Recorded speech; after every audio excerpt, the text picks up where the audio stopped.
Agora sim. Esqueci. Tudo bem. Tudo bem, esqueci.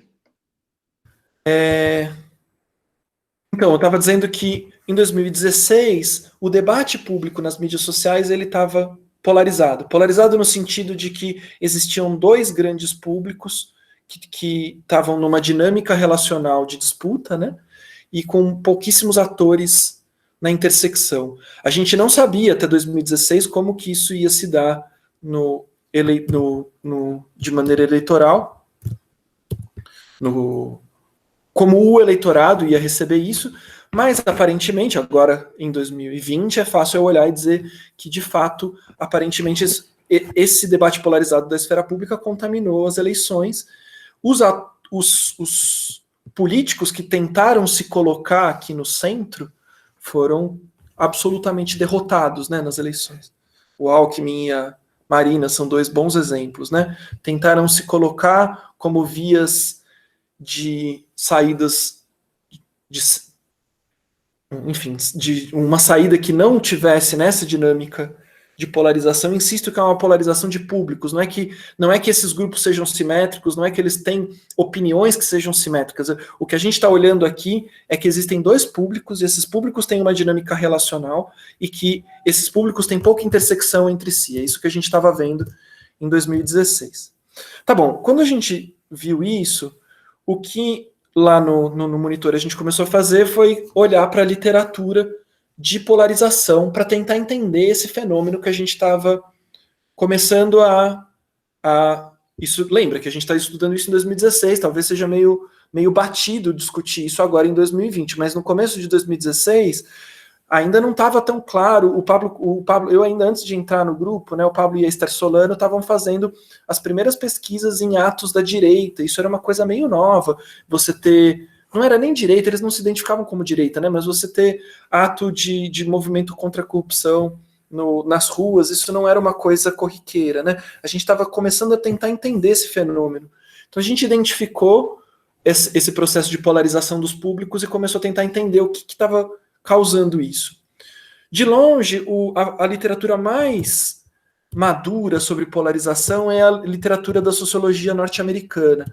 Na Europa, na América Latina, tem muito pouco estudo sobre polarização. Esse tema é muito, muito descrito na sociologia norte-americana, estadunidense, né? Então a gente começou a ler o que tinha lá de hipóteses, né? E a discussão lá é muito marcada por esse conceito de guerras culturais.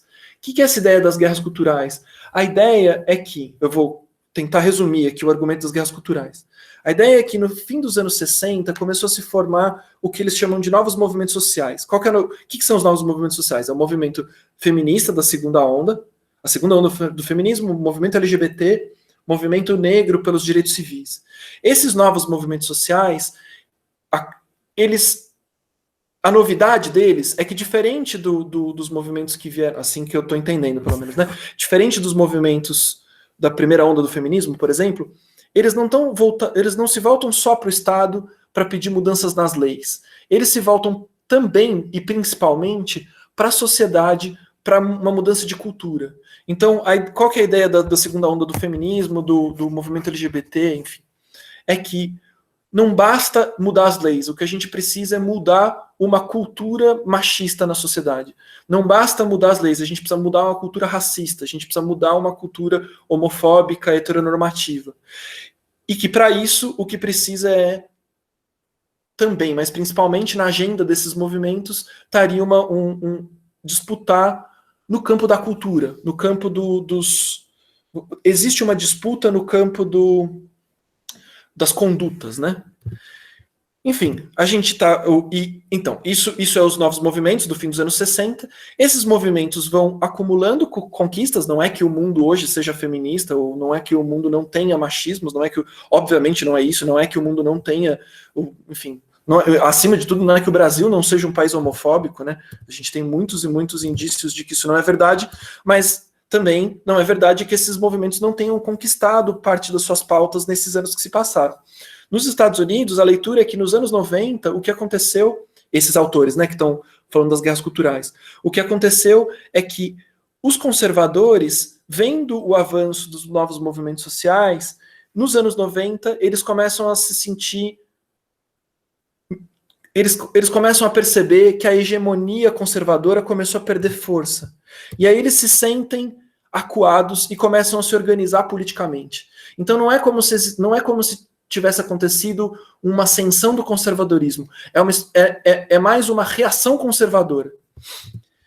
Essa reação conservadora, ela tem como efeito que esses temas sobre condutas, né, que poderia chamar de temas morais, eles passam para o centro do debate público.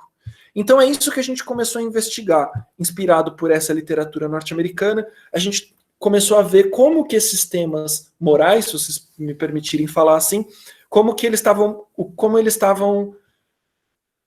no Brasil estava sendo disputado esses temas morais. Então o que a gente fez foi o seguinte: a gente pegou o debate nos meios tradicionais de comunicação, a gente olhou para a Folha de São Paulo, Estado de São Paulo e o Globo, e colocou, a gente tinha lá dois alunos, um aluno e uma aluna, que olharam para o debate nos jornais, o debate de opinião, o jornalismo de opinião nos principais meios de comunicação, de 94 a 2014, eles fizeram um levantamento de quais eram os temas, desses temas morais, quais eram os temas que tinham sido mobilizados, que tinham chegado a circular nesses meios de comunicação tradicionais. Então, a partir desse levantamento, a gente elencou 11 afirmações sobre esses temas morais do ponto de vista conservador. Então, coisas como: os direitos humanos atrapalham o combate ao crime, os menores de idade que cometeram crime devem ir para a cadeia, precisamos punir criminosos com mais tempo de cadeia, a pena de morte deve ser aplicada para punir crimes graves, o lugar da mulher é em casa cuidando da família, a união de pessoas do mesmo sexo não constitui família, o cidadão de bem deve ter o direito de portar arma, o Bolsa Família estimula as pessoas a não trabalhar, as escolas deveriam ensinar valores religiosos, os valores religiosos deveriam orientar as leis, e fazer aborto é sempre errado. E a gente elencou 11 afirmações do ponto de vista progressista, quais eram, enfim, que tentariam traduzir as pautas dos movimentos, dos novos movimentos sociais progressistas, a partir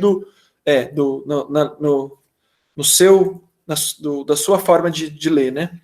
Então, 10 afirmações como 11 afirmações, né? A polícia é mais violenta com os negros do que com os brancos, cotas são uma boa medida para fazer os negros que os negros entrem na universidade, os negros ainda sofrem preconceito no Brasil, fazer aborto deve ser um direito da mulher, cantar uma mulher na rua é ofensivo, não se deve condenar uma mulher que transe com muitas pessoas, a mulher deve ter o direito de usar roupa curta sem ser incomodada, a escola deveria ensinar a respeitar os gays, 2 homens devem poder se beijar na rua sem ser importunados, travestis devem poder usar o banheiro feminino e deveria ser permitido aos adultos fumar maconha. Veja, assim, só para enfatizar o que eu estou dizendo, aparece, por exemplo, a questão do aborto, ela aparece 2 vezes, né? Porque, do ponto de vista, é uma pauta conservadora a denúncia do aborto, né? Então, a leitura dos conservadores é que o aborto é errado. Do ponto de vista progressista, isso aparece também porque é uma pauta do movimento feminista que fazer aborto deveria ser um direito da mulher.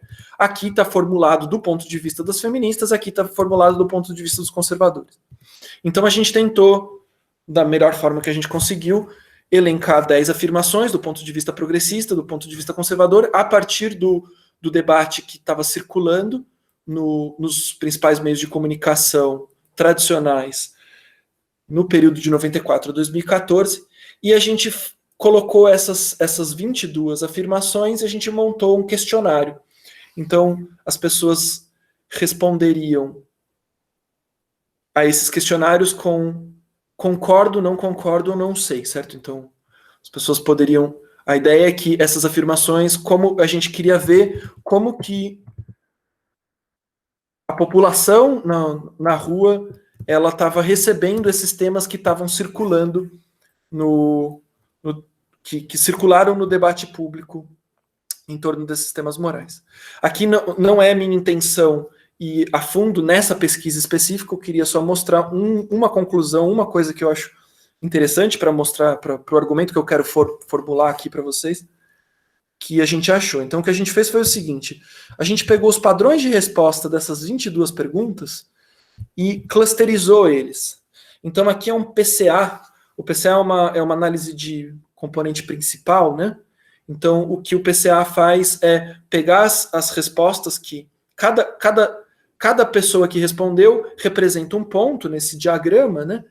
E cada pessoa, o padrão de respostas são os padrões de concordo ou não concordo dessas 22 perguntas, né? Então, você pode imaginar que esse ponto é um ponto num espaço com 22 dimensões, o que é uma coisa um pouco difícil de imaginar. O PCA, essencialmente, o que ele faz é tentar representar essas 22 dimensões em duas dimensões. Ele chapa essa representação para a gente conseguir ter alguma compreensão do fenômeno. E a gente clusterizou isso. Então, a análise indica que a gente consegue organizar os padrões de resposta em 3 grupos, por assim dizer. Veja que não são 3 grupos totalmente separados, né? Dá para ver, né, que os vermelhos têm alguma intersecção com os verdes, não é que é uma coisa tão estanque, mas que mais ou menos dá para separar em três padrões. De novo, aqui está o link, se vocês quiserem ver a pesquisa completa.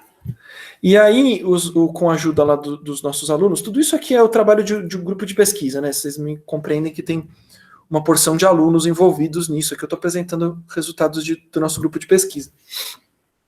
Então, com a ajuda do pessoal da estatística lá do nosso grupo, eles separaram aquelas afirmações que eu acabei de mostrar para vocês, eles separaram em questões sobre punitivismo, questões sobre mulheres, questões sobre LGBTs, questões sobre os negros e questões sobre valores religiosos. E eles organizaram numa escala que vai de -1 a +1. Então, veja, o que está aqui, esse campo que está em vermelho, a gente poderia interpretar como as pessoas que são consistentemente progressistas. Veja, elas pontuam próximo de 1 nessas 5 categorias, se vocês quiserem assim.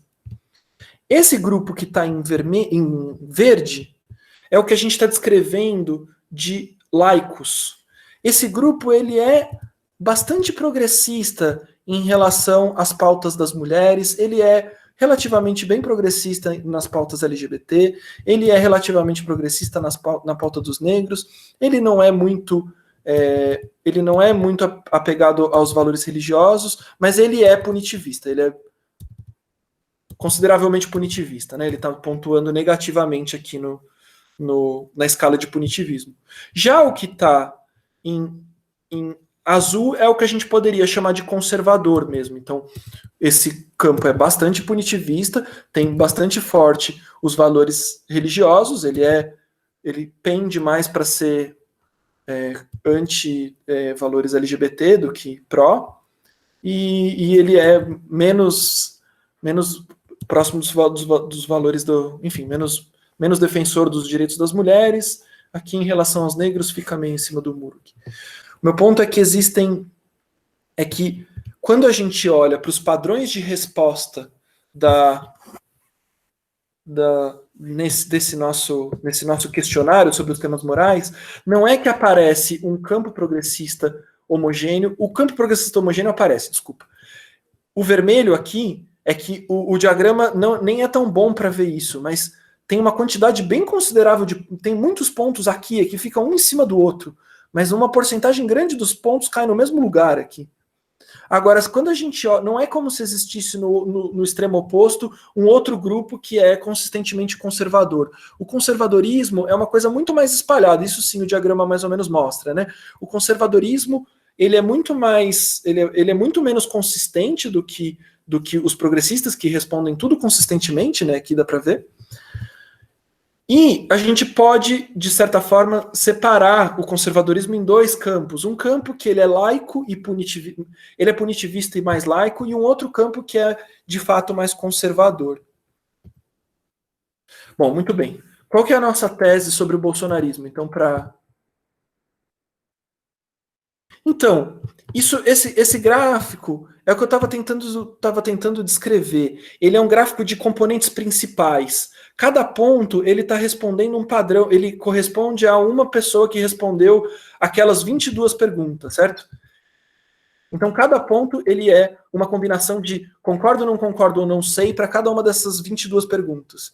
Se eu quisesse representar isso num gráfico, eu precisaria representar isso com 22 dimensões, eu não consigo. Então, a análise de componente principal, o que ela faz é tentar encontrar qual é o melhor jeito de você representar isso em dois eixos. Mas ele não te diz o que exatamente é esse eixo. Ele está tentando resumir de alguma forma, ele está tentando mostrar esse padrão das respostas. Não sei se eu consigo ser muito melhor do que isso.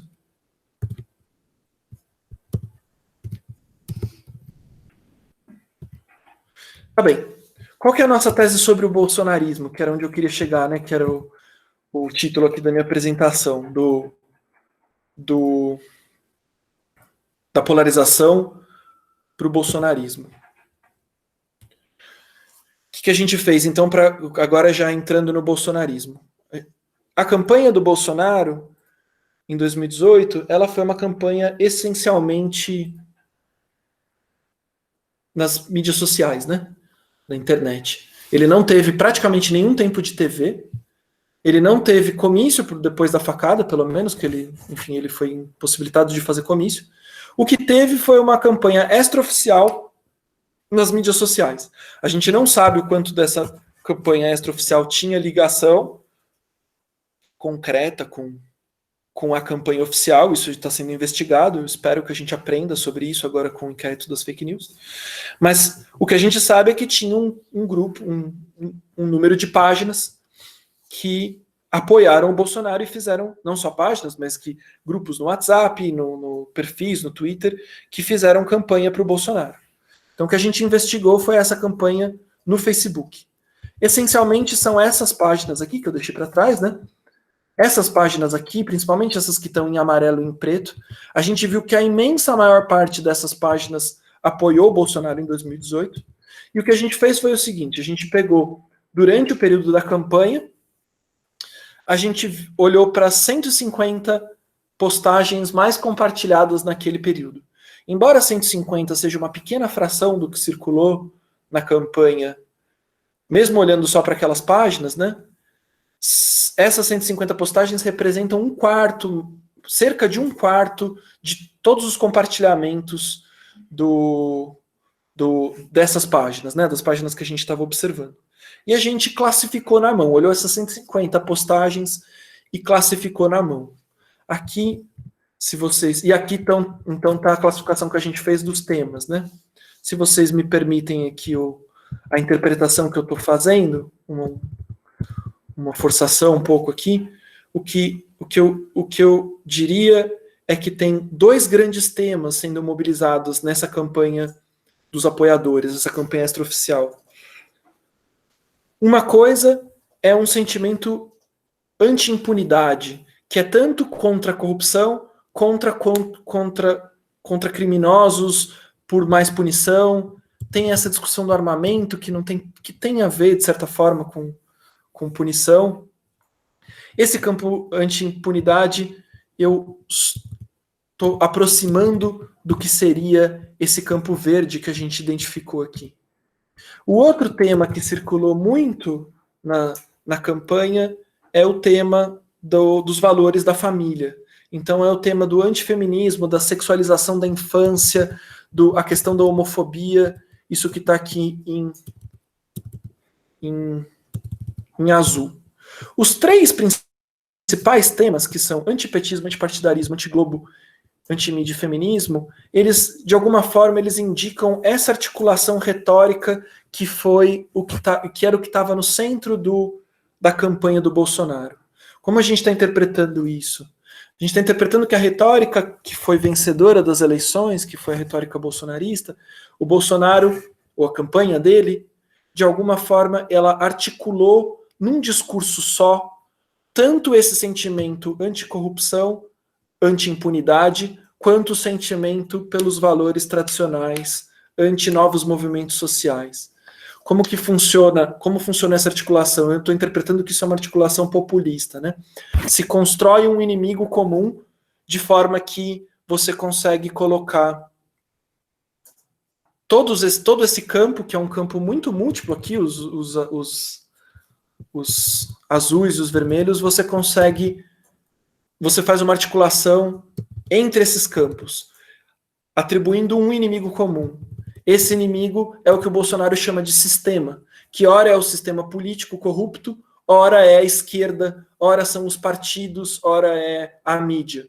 Isso que é o sistema, ele estaria, ao mesmo tempo, é o que estaria impedindo os conservadores e o campo anti-impunidade de alcançar suas demandas. Então, por que existe uma elite, que é uma elite que é, ao mesmo tempo, uma elite política, mas é uma elite cultural, é uma elite da imprensa? É por isso que a retórica dele vem dessa ideia, né? É por isso que esse campo não consegue... É por isso que esse campo não consegue, as suas demandas são as demandas conservadoras e as demandas contra a impunidade. Então essa que seria a nossa tese sobre o bolsonarismo. E aqui a última coisa que a gente fez foi, bom, a gente olhou para a campanha do Bolsonaro nas mídias sociais. A última coisa que eu queria mostrar aqui, perdão.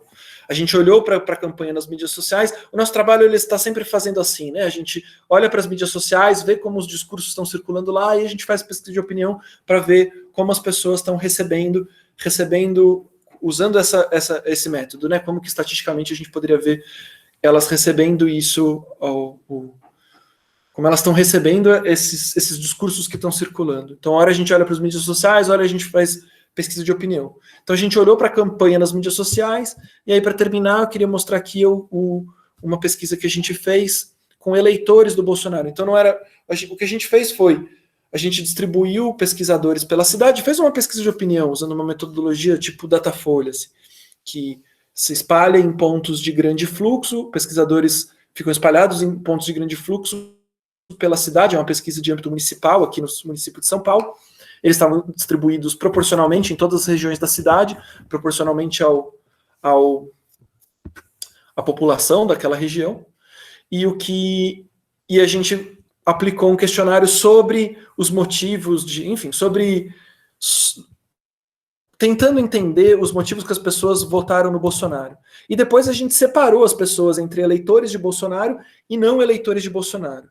Aqui, de novo, é uma pesquisa extensa com um monte de conclusões, mas eu queria mostrar aqui uma coisa para completar aqui a apresentação.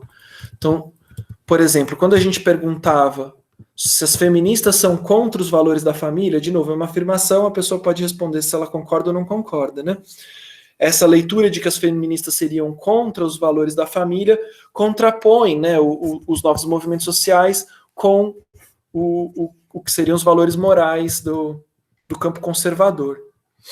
Veja que é uma minoria de pessoas que concorda com essa afirmação, mas entre eleitores do Bolsonaro é muito maior a proporção de pessoas que concorda com essa afirmação, o que sugere que os eleitores do Bolsonaro têm uma ligação com essa discussão, com essa pauta, eles têm uma relação com essa pauta conservadora em relação ao feminismo e aos valores. Aqui, para a gente conseguir interpretar isso bem, né, tem uma quando a diferença dá menos de 8 pontos percentuais, a gente pode supor que isso ainda ele é um empate técnico, por assim dizer, ainda está dentro da margem de erro, né? Porque a margem de erro acho que são 4 pontos percentuais, a gente entrevistou 1.200 pessoas mais ou menos, dá uma margem de erro de 4 pontos percentuais para cima ou para baixo. Então, quando a diferença dá 8 pontos percentuais, você ainda pode interpretar que a diferença não é significativa. Mas aqui está dando bem mais, está dando 25 pontos percentuais, muito acima da margem de erro, né? Outra afirmação, o movimento gay corrompe as crianças. De novo, você está contrapondo a questão das crianças com o movimento LGBT. De novo, isso não é uma coisa que é particularmente muito aceito na população, não é muita gente que acredita nisso, é uma afirmação absurda, né? Mas entre eleitores do Bolsonaro é muito mais do que não eleitores, também está bem acima da margem de erro. Outra afirmação, não tem problema a pessoa ser gay, mas tem que manter a compostura. Essa já é uma afirmação muito mais, que tem muito mais concordância na população, mas, de novo, entre bolsonaristas, muito mais, também bem acima da margem de erro.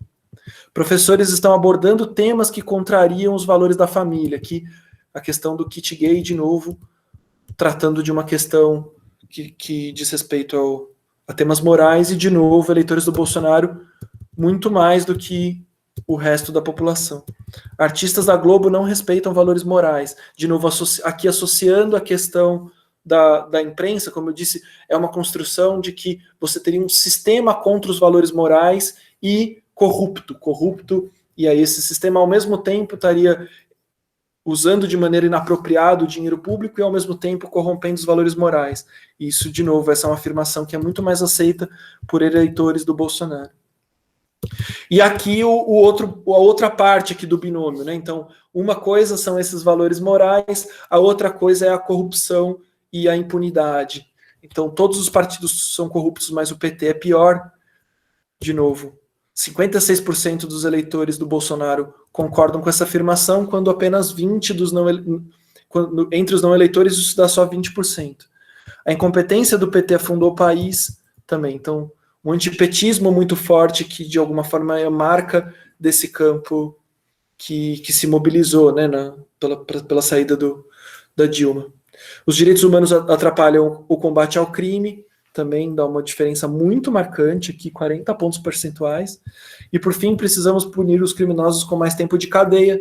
Esse é, acho que, se não me engano, a afirmação que teve mais concordância. Não, mentira.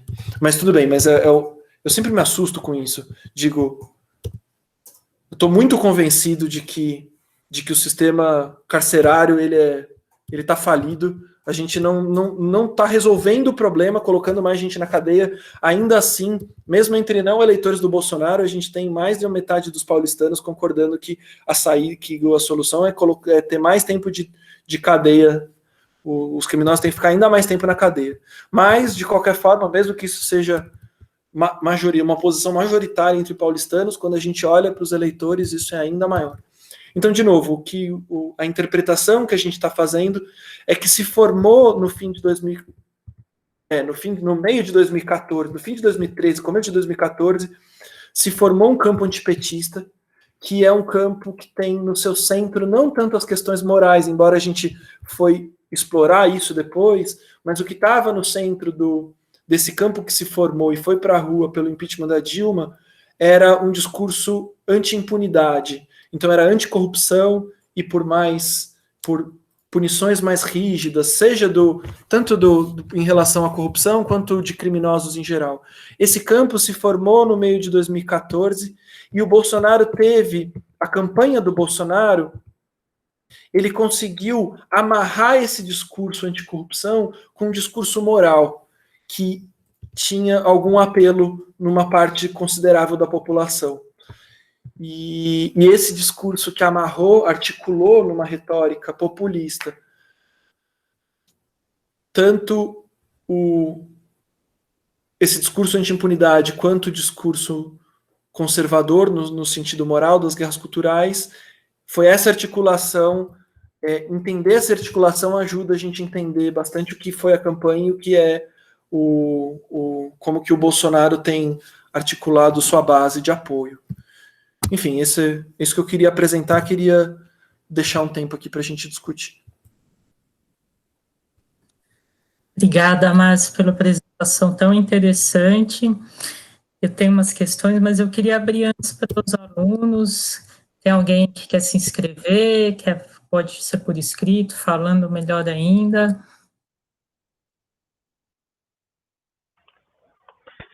Oi, boa noite. Quem que está falando? Primeiro é o Samuel, Ludmila. Oi, Samuel, tudo bem? Tudo bom? E o primeiro é agradecer, acho que eu não tinha entrado em contato com uma pesquisa nesse sentido, acho muito interessante, inclusive depois vou acessar para poder explorar mais os dados. Mas a minha pergunta vai para o professor Márcio, como ele visualiza, né, tendo contato com esses dados, Uma postura que acontece agora muito entre, pelo menos no debate, eu estou muito nas redes tentando criar algum tipo de convencimento sobre a postura dos bolsonaristas, né, ou desse núcleo mais duro que está nas redes debatendo, né, quando não é robô, tem sido muito em relação à corrupção. É uma questão de o PT era corrupto, e continuam reiteradamente nisso, que o Brasil vai melhorar, mas nas questões morais, tem um passo atrás dizendo que o Bolsonaro não é homofóbico, que ele não é machista, que ele não é racista, e que a aproximação dele com pessoas, figuras públicas, mais vinculadas com o conservadorismo, mulheres que o apoiam, pessoas negras que o apoiam, LGBTs que o apoiam, não está sendo mais numa questão de uma afirmação dessa degeneração, assim, que eu visualizo, mas sim como quase como se fosse uma espécie de cooptação, né?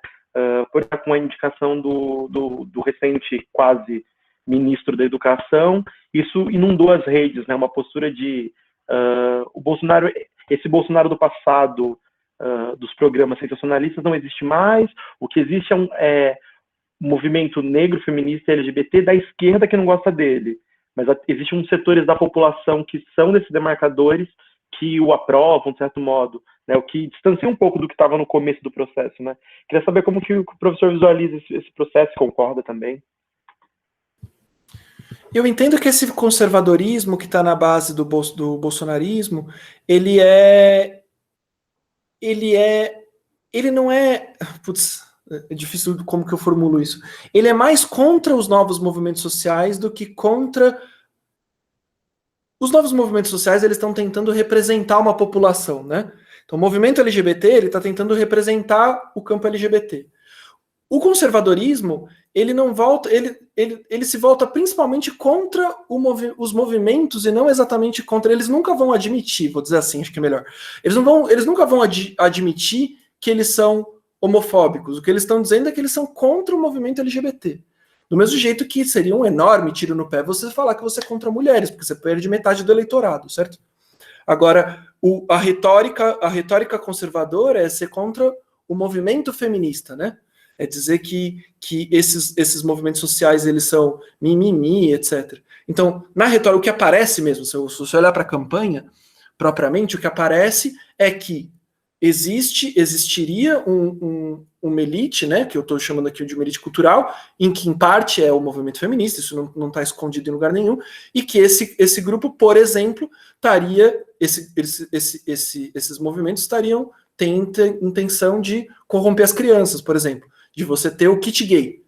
Quer dizer, é uma deturpação do que de fato aconteceu, mas não é que eles se colocam contra os gays, o que eles estão se colocando é contra o movimento LGBT querer pautar a questão da sexualidade no ensino infantil. É assim que a retórica é construída, né?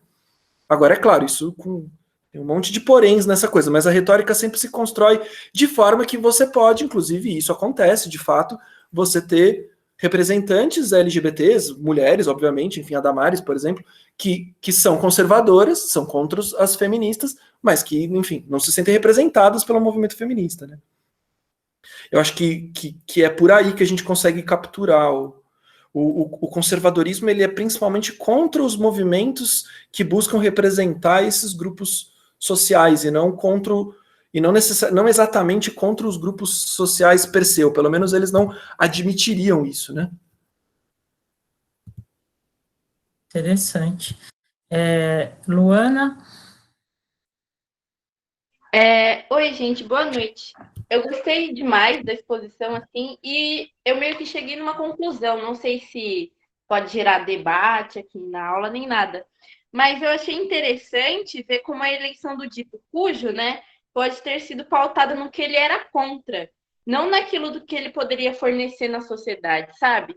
Porque eu vi pelas perguntas de eleitores e não eleitores que foi muito pautada no que as pessoas não queriam mais na sociedade, não no que o Bolsonaro poderia oferecer, sabe? Eu acho isso uma coisa a se pensar, porque ainda hoje é difícil entender como ele chegou ao poder.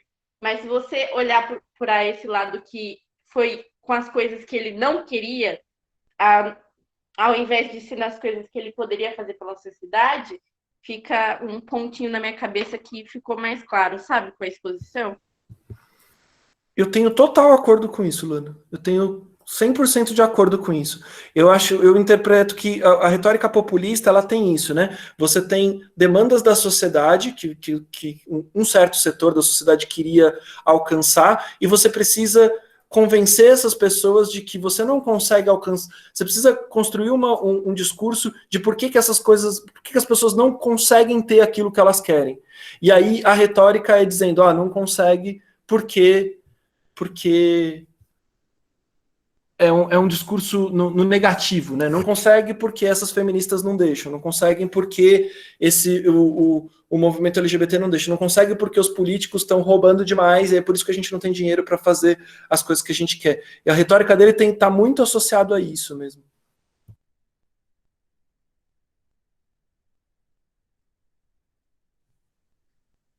Alguém mais? Tem alguma questão?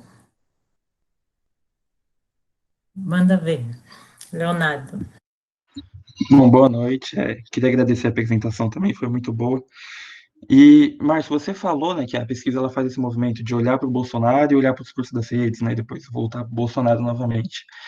E aí a minha questão, ela vai no sentido de que teria como inferir qual é essa relação, porque igual você falou agora, que esse populismo, ele atende algumas demandas, me parece que se já era uma demanda pré-existente, digamos assim, um sedimento, né, que existia, assim, adormecido, entre aspas, na nossa sociedade, o Bolsonaro ele já teria um apoio um pouco maior do que foi no começo, porque ele não foi a passos largos a eleição, né, tanto que a gente olhava e achava que ele jamais ia ser eleito, que isso não poderia acontecer, e aí ele foi ganhando mais visibilidade, mais adesão, e isso foi crescendo.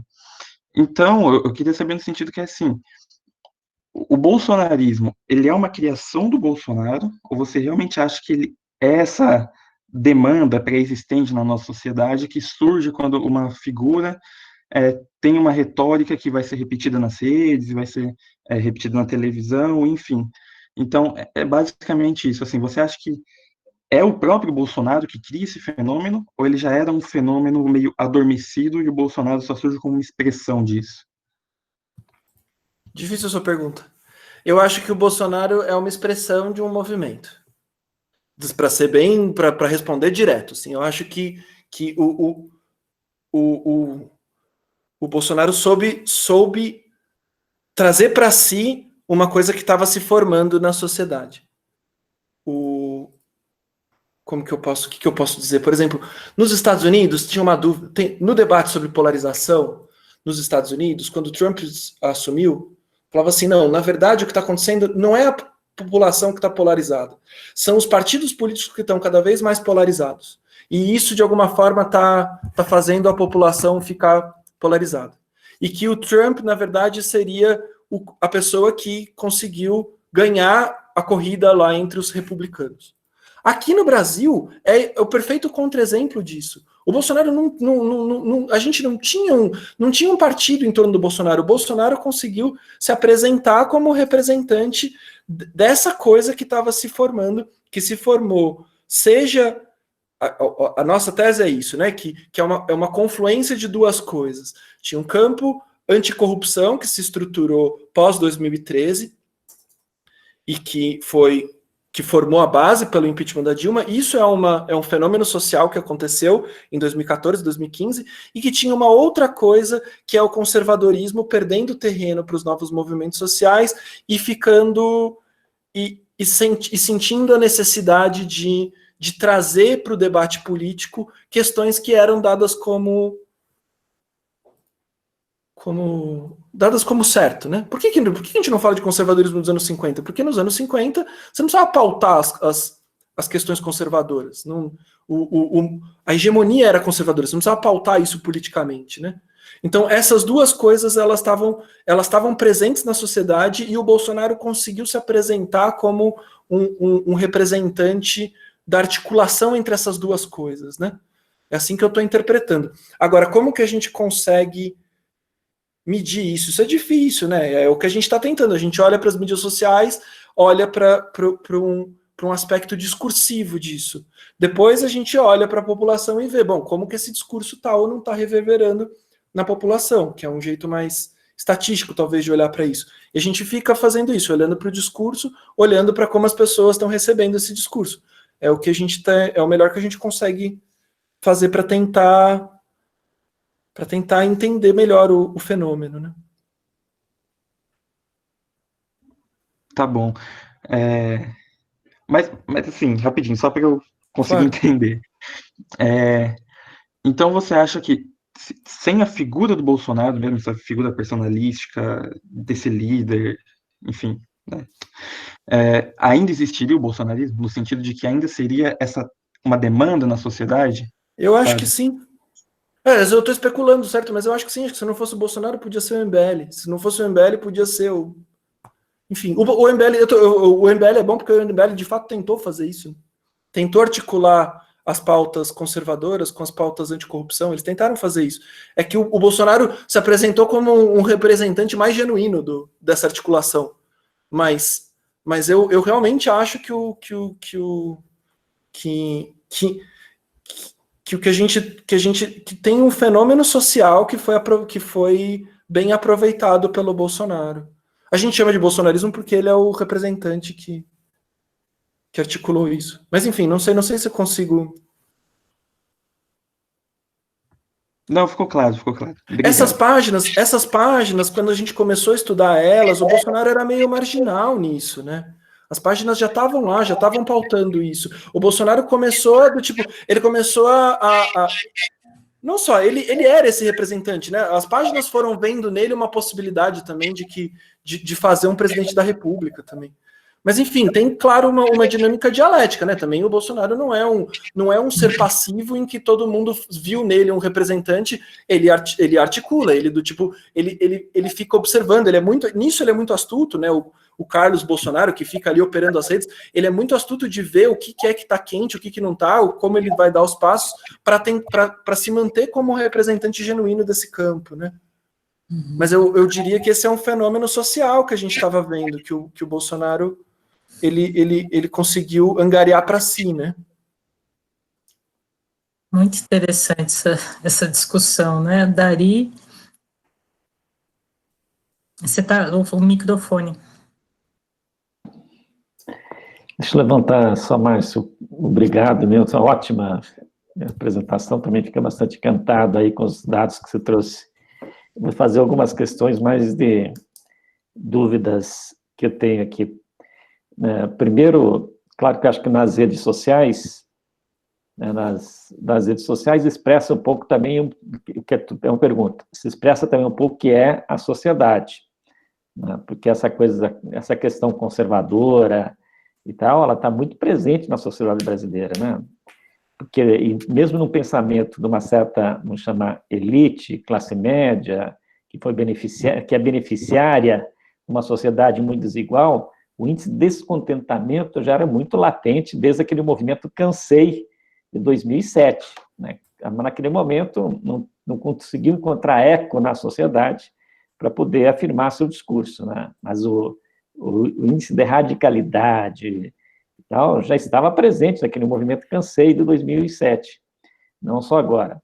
Então, ele vai expressando também, e se você olhar do ponto de vista da história brasileira, é uma história de muita violência, né, de uma elite dominante contra os pobres, e sempre resistindo a qualquer mecanismo, inclusive o Alberto Cardoso chamou a atenção, a qualquer mecanismo de criação de maior igualdade na sociedade.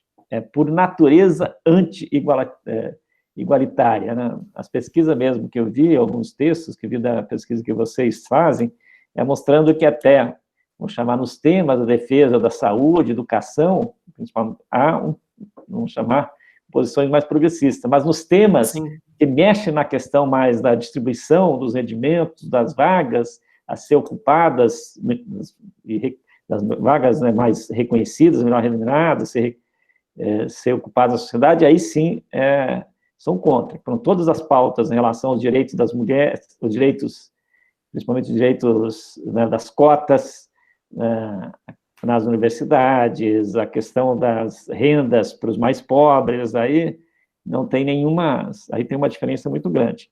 Então, tá, primeiro, então,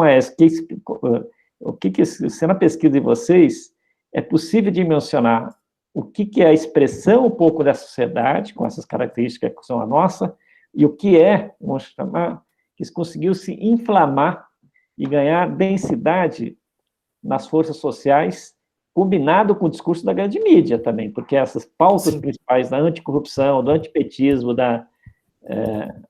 com aqueles temas, os dois primeiros, era o tema preferencial da Globo também, né? Nos últimos uns 4, 5 anos. Apesar de ser anti-Globo, né, que você aparece ali muito forte, mas era o tema preferencial da Globo, não havia nenhuma diferença nesse sentido com a Globo. Então, eu queria fazer essa relação. E aí leva a segunda questão, que eu queria te perguntar a seguinte: se vocês conseguirem identificar nesse movimento, se tem pesquisa mais de 2016, não sei, se tem alguma articulação internacional de pautar os temas mais conservadores, explorar isso, né, se existe essa articulação, vocês conseguem identificar isso, há uma certa desconfiança, principalmente na campanha do Bolsonaro, uma certa operação que veio muito de fora, né, muito articulada, com uma coisa muito estruturada, com uma estratégia muito clara, delimitada, que a esquerda não tinha nenhum décimo dessas articulações nas grandes mídias para poder concorrer em condições de igualdade sobre isso, para poder criar essa onda. E aí, ser muito concreto, uma das coisas que mais me impressionou na campanha de 2018 foi a reação àquele movimento Ele Não. Se por um lado foi talvez um movimento de massa mais expressivo que aconteceu durante a campanha, mas a reação a ele foi muito grande. Eu lembro que as pesquisas eleitorais, e eu acompanhava os Trump, na época, eu lembro que até Ele Não, o Haddad estava se aproximando do Bolsonaro, aqui, do ponto de vista eleitoral. Claro que o Bolsonaro já tinha sido alavancado depois da facada, já estava em 28%, 29% dos votos. Mas o Haddad estava chegando a 25%, 26%. Mas depois do Ele Não, aqui, aí o Bolsonaro dispara, esvazia todas as outras candidaturas do chamado centro político, PSDB, Marina, todos os... E o Haddad para de crescer e o Bolsonaro cresce muito, fortemente, quase ganha a eleição no primeiro turno, depois consolida a vitória dele no segundo turno. Tá? E é uma reação que aí... que ainda acho que tem que ser melhor explicada, porque parece que ela foi feita muito a partir das redes sociais, que foi uma coisa meio silenciosa, não teve mobilização de massa, que passou por grandes articulações, talvez de grupos muito consolidados, de base de apoio, que passa pelas forças militares, que passa pelas igrejas, pelas algumas igrejas, pastores, que passa também por essa capacidade de utilização das grandes mídias de massa. Tá. Então, essa é uma segunda questão, então, ou seja, até que ponto tem uma coisa mais profissional e com capacidade de interferir nisso. Porque veio até aquela questão lá da Cambridge Analytica, né, mostrando que esses grupos de direitos mais conservadores se organizaram e foram muito bem sucedidos para a eleição americana, porque o Trump não era favorito também, né? Até as pesquisas na véspera davam que ele perdia. Até na hora da apuração, né, eu lembro que acompanhei no New York Times, dava que 86% de chance da Hillary ganhar a eleição, né, e não foi o que aconteceu. Então, essa é uma outra questão. E uma terceira questão, bem mais contemporânea, aqui, com duas dimensões. Se vocês têm algum balanço, ou você tem alguma feeling do que está acontecendo agora com as redes sociais, depois dos desgastes aqui do Bolsonaro, com Queiroz e com... que deu uma certa... Esse domínio das redes sociais ainda continua assim tão forte, ou essa articulação ainda está muito presente, ou se ela está se esfacelando ou não, né?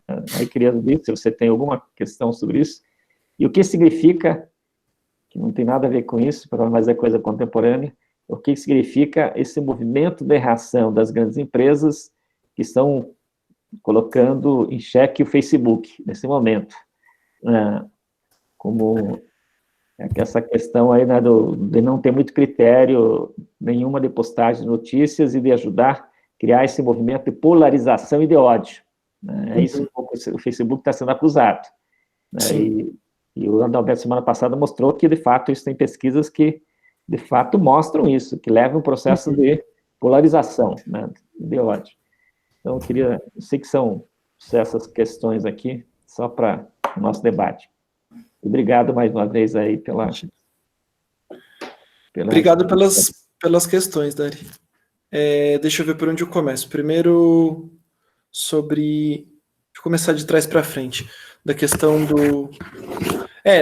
Começar de trás para frente, do Facebook e do Queiroz. As últimas coisas que eu tenho visto no Facebook é que deu uma arrefecida, assim. A esquerda não é tão pequena quanto as pessoas pintam, no Facebook, pelo menos. Varia muito de meio para meio. No Facebook, a direita é maior do que a esquerda, mas não é tão maior. É numa proporção de 7-5, mais ou menos. Então, e nas últimas semanas, com essa história do Queiroz, eles deram uma... Estão mais calmos, por assim dizer. Estão mais quietos. Está refletindo essa coisa do Bolsonaro não está aparecendo muito, está meio quieto na imprensa, está refletindo nas mídias sociais. Enfim, a ver o que vai acontecer. Eu estou muito, muito, muito curioso para saber o que vai sair no inquérito das fake news. No primeiro momento, eles pegaram os atores que a gente achou esquisito, que eram os atores eram pequenos na produção de conteúdo aqui, mas nessa última leva, essa última operação da PF, apreendeu material dos maiores produtores que a gente acompanha aqui. Eu estou bem curioso para saber o que vai acontecer. Sobre articulação internacional, eu acho que são sempre duas coisas, assim eu interpreto, né? Uma coisa é entender a articulação política que está por trás, eu acho que isso é importante, isso é difícil, né? Porque a articulação política, ela é sempre feita, ela por sua característica, pelo seu motivo de ser, ela opera de um jeito escondido, né? Então é difícil você saber o quanto que estudar esse tipo de coisa. Mas de todas as articulações políticas que estão o tempo todo acontecendo, tá todo mundo tramando o tempo todo suas coisas. Eu tô tramando, não sei se vocês estão tramando. A gente tá sempre tramando. A gente é do tipo, tô pensando, do tipo, não, o que eu poderia fazer? Qual que é o texto que eu vou fazer para tentar convencer pessoas de determinada forma? Como que eu vou, do tipo, articular com os movimentos sociais para fazer um determinado ato de um determinado jeito? Tramas o tempo todo tem. Por que algumas vingam e outras não vingam? Eu acho que esse é o outro lado do binômio, do tipo, ok, tem uma articulação de WhatsApp, tem uma articulação de redes, mas por que isso deu certo, né? Eu acho que a gente está fazendo essa outra pergunta, né? O porquê que é que essa articulação específica, o porquê que essa retórica vingou, né, na população? Porque a população é a gente também, né? Ela não é um ser passivo que aceita... fosse um ser passivo que só aceita o que vem das mídias sociais, bom, isso não ajuda a entender do tipo a disputa política que tem dos vários atores. Então, o que eu vejo quando eu olho... Bom, primeira coisa, existe uma coisa internacional que está acontecendo que não é só no Brasil. Como que eu estou interpretando isso? Que existe um fenômeno social que não é um fenômeno só nacional. Tem alguma coisa que está acontecendo que está gerando polarização no Brasil e que está gerando polarização nos Estados Unidos também, está gerando polarização na Inglaterra. O que aconteceu aqui com o bolsonarismo tem alguma relação com o que aconteceu no Brexit. E essa articulação não se explica só porque um fulano aqui conhece um ciclano de lá. Tem um fenômeno que reverberou lá, que reverberou aqui também. Não está muito claro para mim o que são essas coisas. A gente tem alguns palpites, mas não está muito claro para a gente. Agora, claro, sem prejuízo, e eu acho que é muito importante para a gente entender esses fenômenos. Do mesmo jeito que a história do conservadorismo, eu conto a história do conservadorismo nos Estados Unidos porque eu acho que ela é iluminadora, né? Mas eu não contei nada, por exemplo, da história do campo anticorrupção.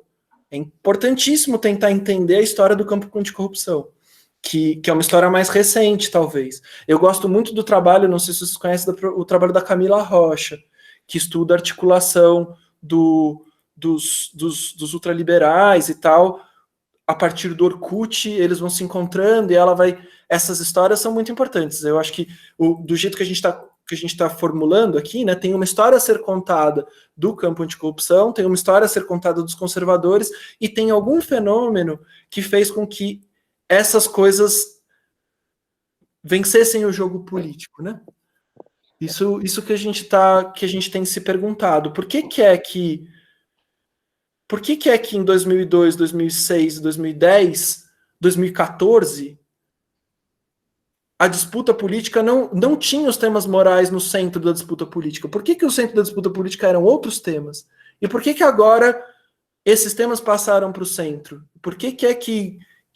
Porque é isso, a pessoa que é conservadora, ela também é, como você estava dizendo, eu concordo totalmente, né? A pessoa, ela pode ser pró-direitos sociais, tipicamente ela é e ser conservadora. Mas num passado recente, a defesa dos direitos sociais pesou mais na decisão dos votos. Ou, enfim. E agora, por qualquer motivo, os temas morais pesaram mais. Ou pelo menos é assim que a gente está interpretando.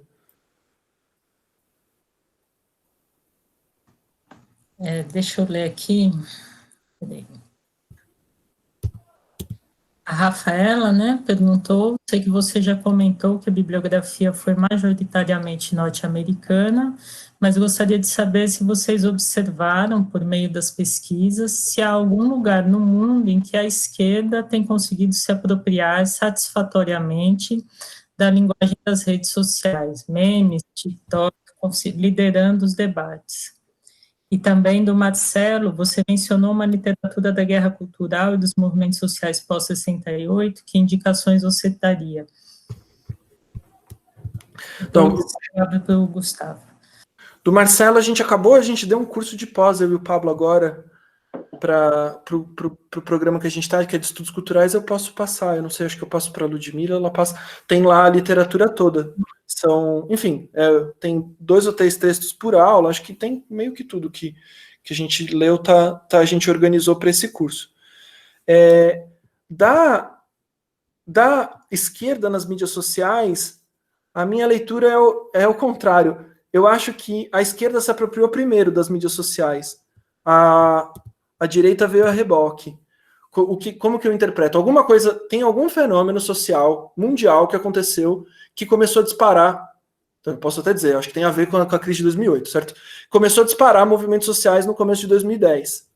Então, o 15M espanhol, a Primavera Árabe, o Occupy Wall Street, o mesmo nosso junho de 2013, todos esses são movimentos com pautas progressistas que utilizaram muito bem das mídias sociais para conquistar pautas progressistas, com muitos deles aqui, pelo menos com suas... Pode argumentar que tinha uma ambiguidade, etc., mas a pauta é indiscutivelmente progressista, certo? Era a pauta do transporte público, é uma pauta progressista. Enfim, foram movimentos que utilizaram das mídias sociais para avançar em pautas progressistas, eram movimentos de esquerda. O que aconteceu é que, num segundo momento, e é esse processo que a gente está tentando entender, né? Você teve uma onda de movimentos, e movimentos que foram acontecendo em vários lugares do mundo, e chega no Brasil, inclusive, e o episódio brasileiro é particularmente importante e relevante, que foi junho de 2013, né? Que são movimentos utilizando de mídias sociais movimentos progressistas, utilizando as mídias sociais. E aí você tem uma segunda onda, que é essa onda conservadora, que vai varrendo o mundo, que aí passa a eleição do Trump, a eleição do Bolsonaro, o Brexit no Reino Unido, você tem Cinque Stelle na Itália, você tem uma onda que veio depois. Então, não sei, o que eu ia dizer, o exemplo que eu tenho são exemplos, por exemplo, eu poderia dizer, o Podemos na Espanha, o 15M, mas não é que é o que usou satisfatoriamente no passado, né? Eu acho que geograficamente eu consigo mostrar, mas eu consigo mostrar, na verdade, a divisão não é exatamente geográfica, ela é temporal. Acho que você teve uma série de movimentos de esquerda que utilizaram satisfatoriamente, para usar o termo da Rafaela, as mídias sociais em 2010, 2011, 2012, 2013, 2014. E aí, por qualquer motivo, a direita foi virando esse jogo.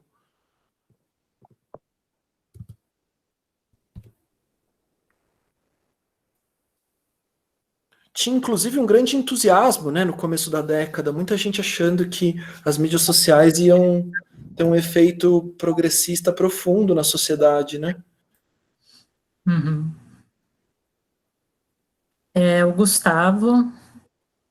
Depois eu vou fazer o Samuel faz, tá, Samuel? Que você já fez uma. Estou guardando a minha aqui. Oi, boa noite. Obrigado pela apresentação. A minha questão é, por que no final das contas a questão da corrupção se tornou a questão política por excelência, tanto em 2014 como depois? Por quê, sabe? Tipo, o Brasil tem vários problemas e isso foi, de alguma maneira, articulado pela mídia, né?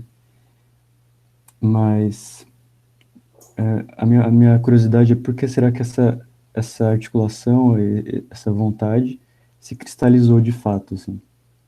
E isso me leva a uma outra questão que eu fiquei pensando, que será que a própria questão da corrupção já não é uma questão moral por si, né, no sentido de que eu entendo essa dissociação que surgiu da pesquisa estratégica, né, de relacionar essas questões morais e a corrupção, mas ao mesmo tempo isso não separa duas coisas que na verdade são uma coisa só, sabe? Seria possível, por exemplo, fazer da questão da corrupção a questão política por excelência do Brasil, se já uma série de valores, uma série de crenças, enfim, de formas de vida do que é certo e do que não é, já não tivesse cristalizados a priori, assim, e esses próprios grupos, né, que surgiram em 2014, 2013, por mais que eles não se alinhassem objetivamente a políticos, a partidos na época, né, eles, de uma maneira, também já não representavam esse movimento único de uns certos valores, ao mesmo tempo, sei lá, que levava a bandeira da corrupção, mas que era carregado de muito mais, assim, sabe? Até que ponto a gente consegue dissociar esses elementos, assim? E, por exemplo, isso me remete à questão do porquê a pauta da anticorrupção é tão bem trabalhada politicamente, sociologicamente, tudo mais pela direita, né? E porque, por exemplo, a esquerda tem dificuldades em conceber esse tema, trabalhar esse tema, tipo, quais são as especificidades sociológicas disso, sabe? Tipo, porque isso é do jeito que é, assim. Essa é a minha questão.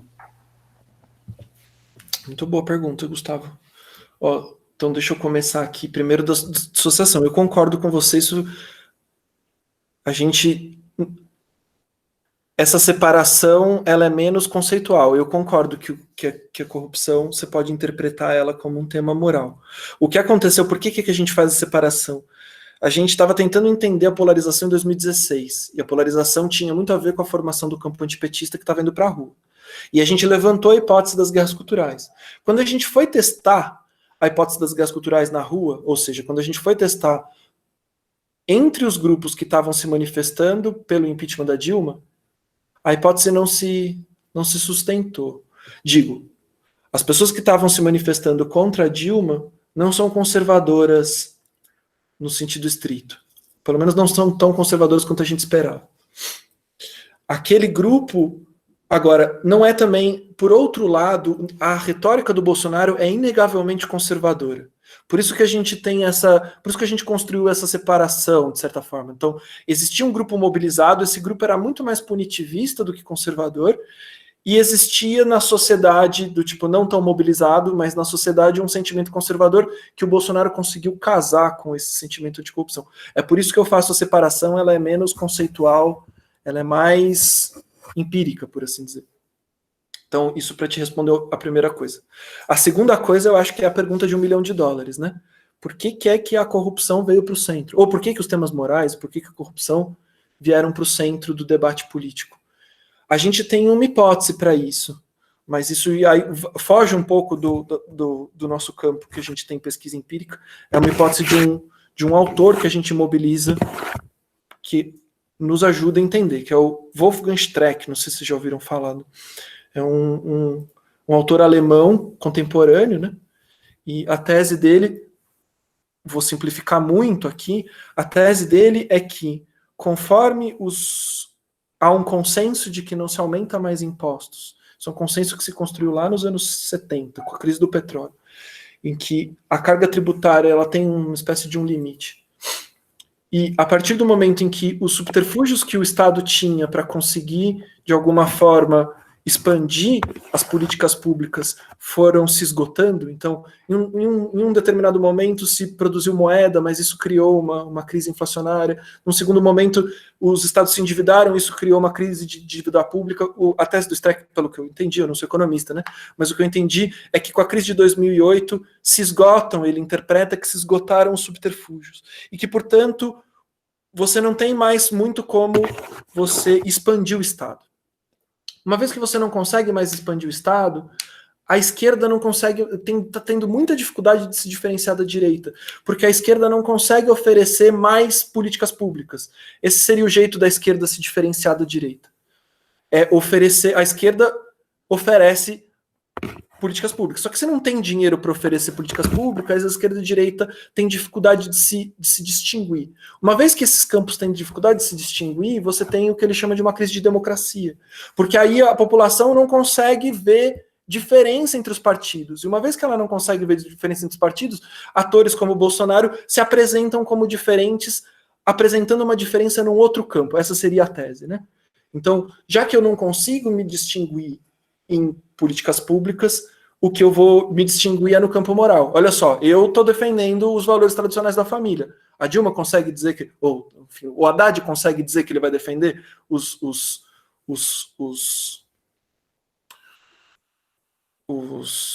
valores tradicionais? E aí o Bolsonaro puxa o debate para um campo em que a esquerda perde porque a maioria é conservadora.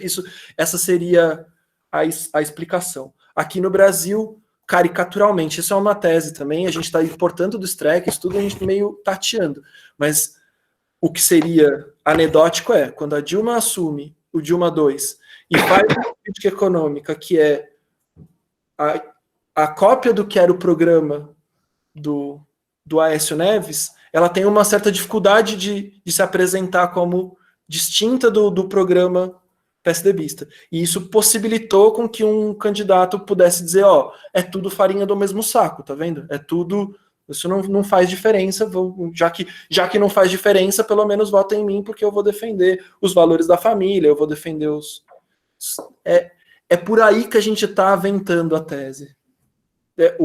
Que é a pergunta, para mim, essa é a grande pergunta, Gustavo, acho que você toca assim, de todos os temas, por que é que corrupção, e eu estou colocando aqui junto, né? Você falou de corrupção, eu estou colocando corrupção e a questão do kit gay, a questão do ideologia de gênero, por que essas coisas mobilizaram o eleitorado? De tantas coisas mais importantes que a gente podia estar discutindo.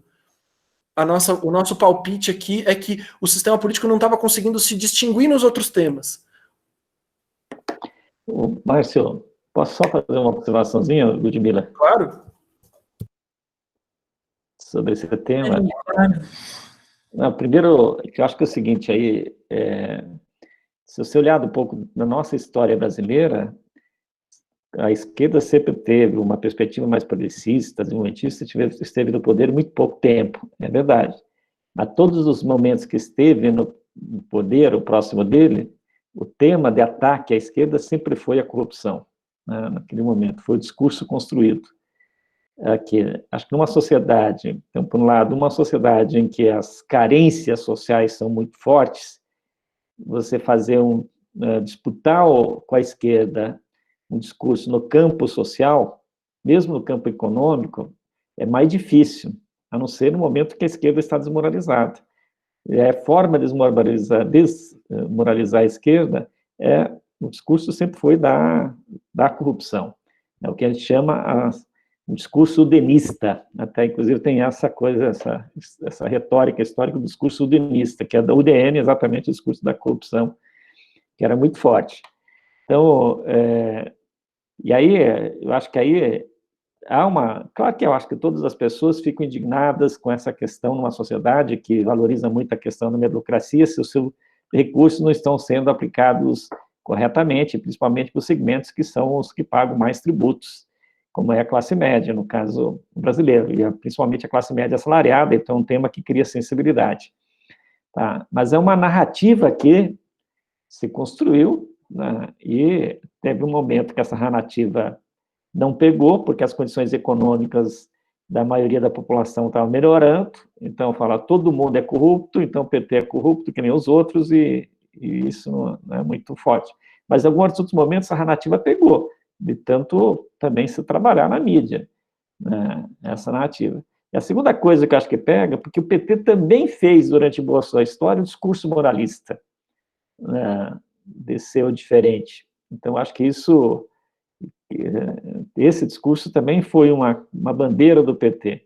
E como foi uma bandeira do PT, a hora que as contradições aparecem em relação às suas questões, elas são superdimensionadas, né? Nós vamos ver também na história, aí, pelo menos eu estou convencido disso, que o Getúlio era o governo de Mar de Lamas, né? E esse é o discurso, e o Getúlio foi processado, só não foi preso lá pela Marinha, no processo que estava sendo conduzido contra ele, porque ele resolveu se suicidar, porque senão ele seria preso, né? Seria preso e destituído do poder.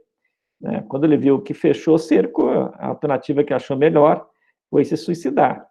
Aí, né? Mas senão ele teria o mesmo destino, seria preso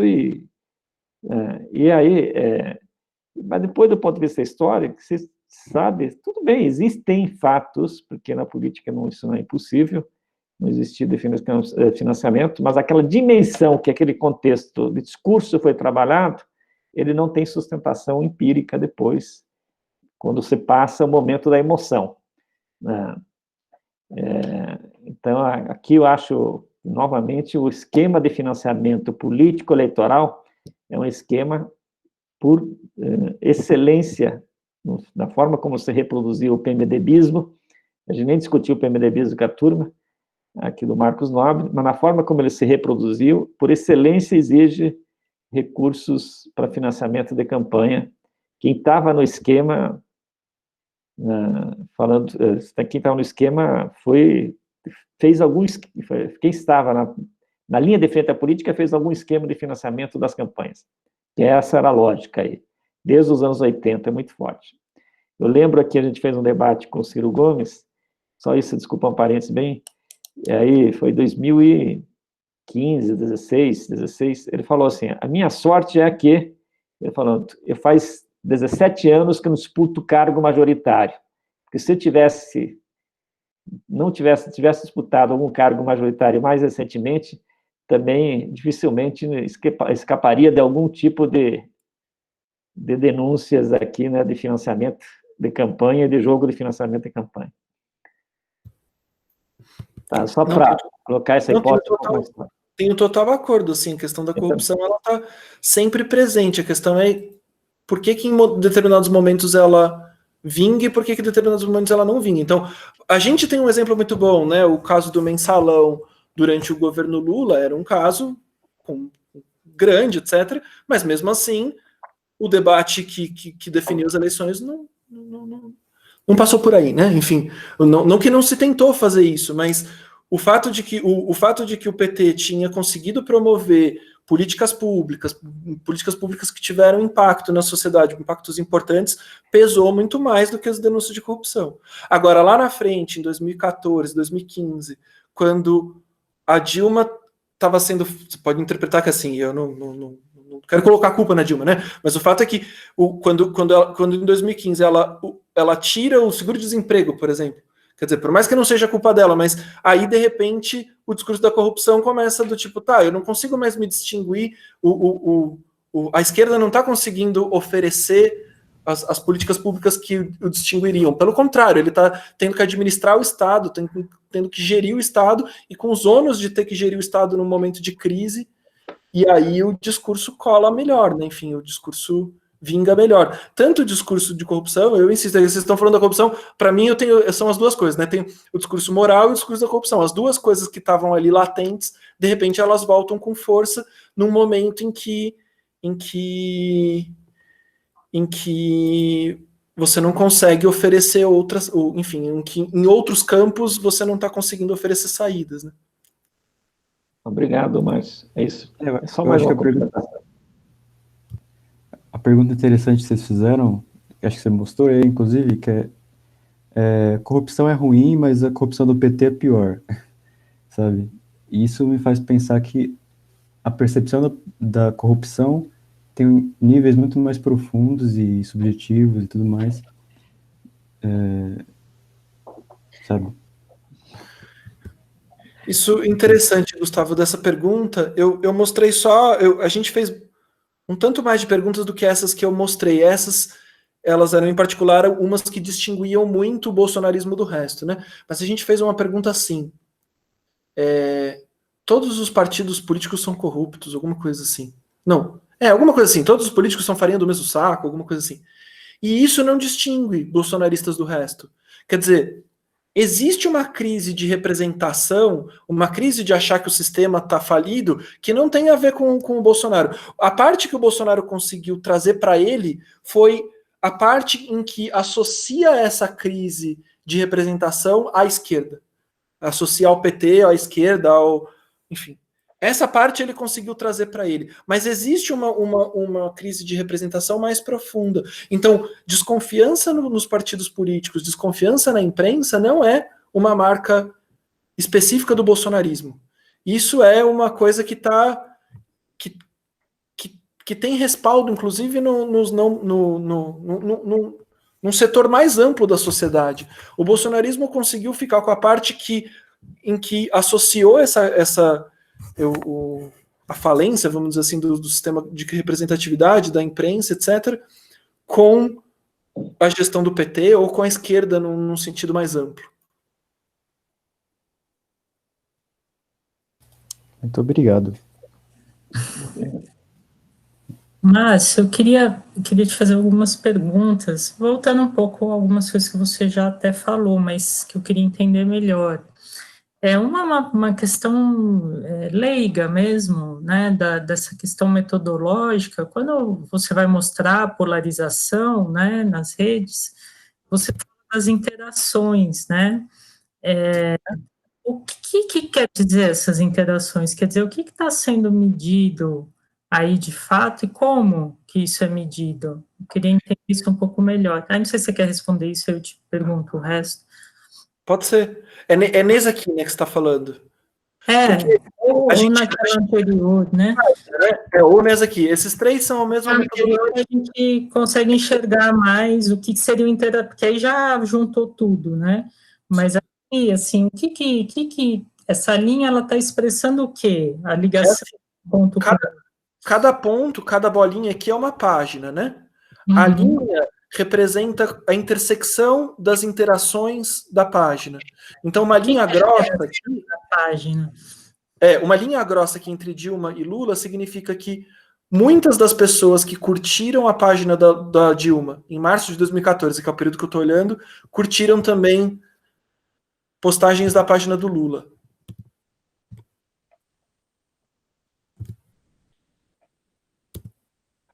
Acompanhar o movimento a partir dos usuários. Isso. Seria muitos usuários que estão acompanhando a Dilma estão também acompanhando o Lula. Só que não tem praticamente nenhuma linha ligando o Lula com o PSDB, por exemplo, porque a intersecção a quantidade de usuários que está acompanhando o Lula é muito poucos dos que estão acompanhando o Lula também estão acompanhando o PSDB. Então a primeira coisa que a gente faz é isso. A gente vê a relação entre as páginas. Depois a gente organiza isso espacialmente para conseguir visualizar. Então, como que isso funciona?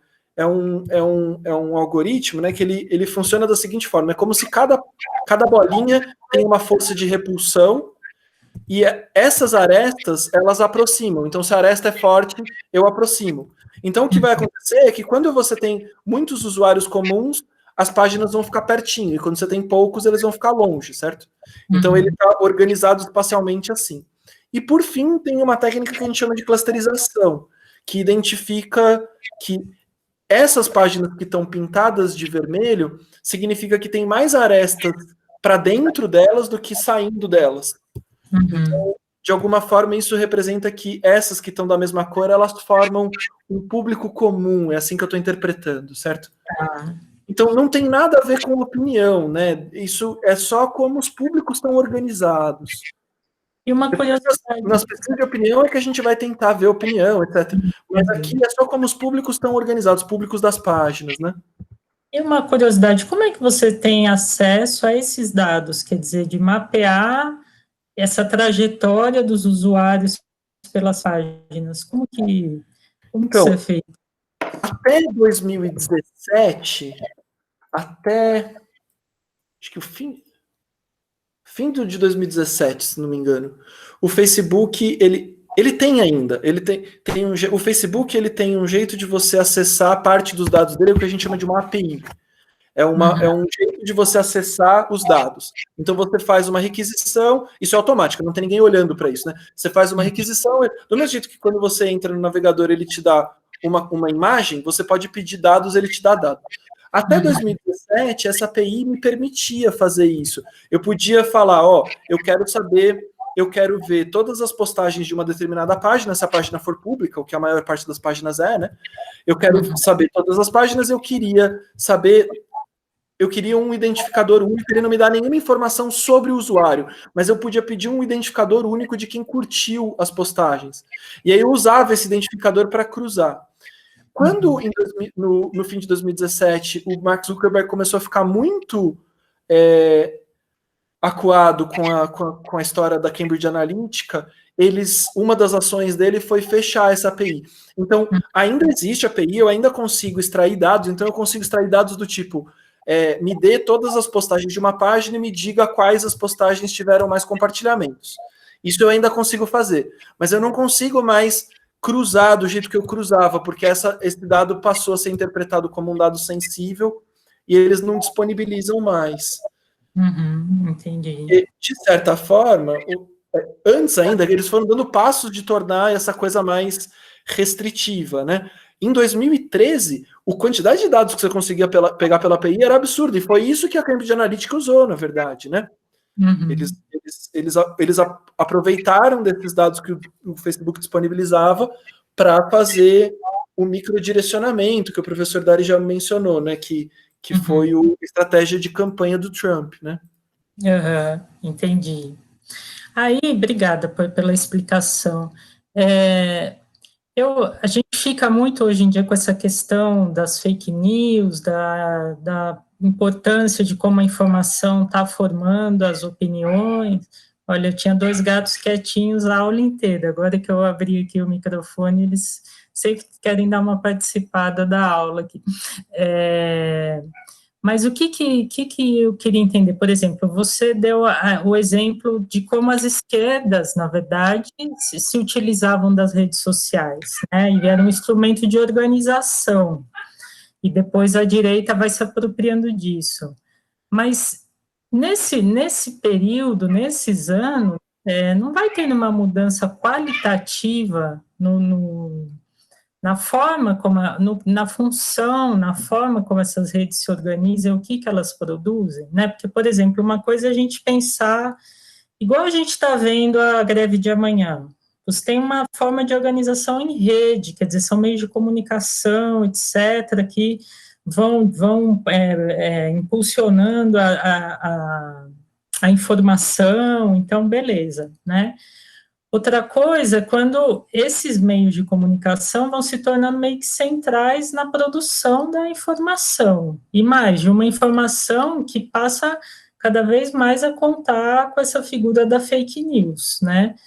Então, e aí quando a gente vê essa polarização, que eu acho que é isso que me impressiona muito, nessas imagens que você vai mostrando, porque não é só que esse desenho aqui, ele não está expressando só que, bom, a sociedade se polarizou, ele está mostrando que você tem 2 formas completamente distintas hoje de acessar o mundo, né? Eu tenho agora eu não sei se você concorda com isso, porque até queria te ouvir mais sobre essa questão.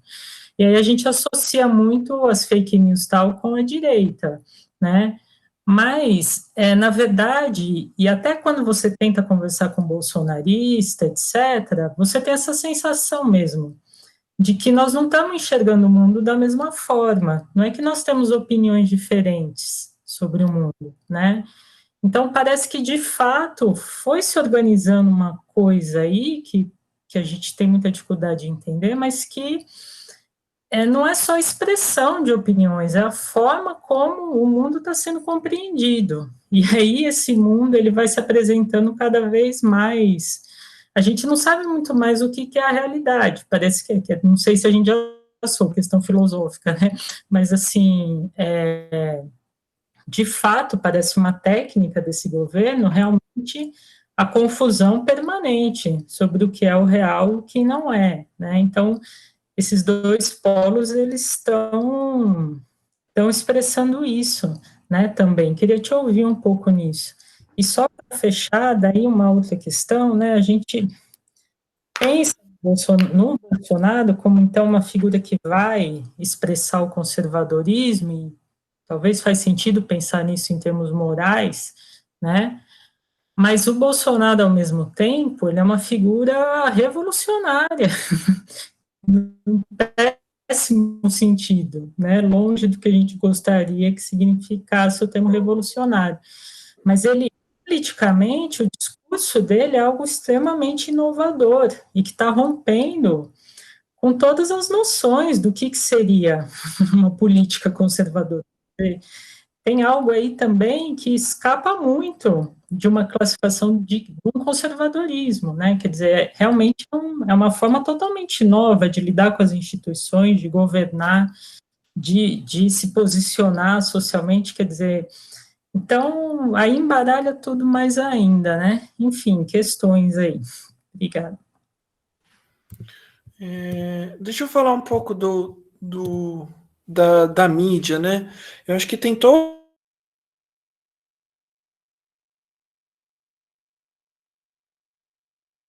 Vocês estão mais? Voltei. Eu tô.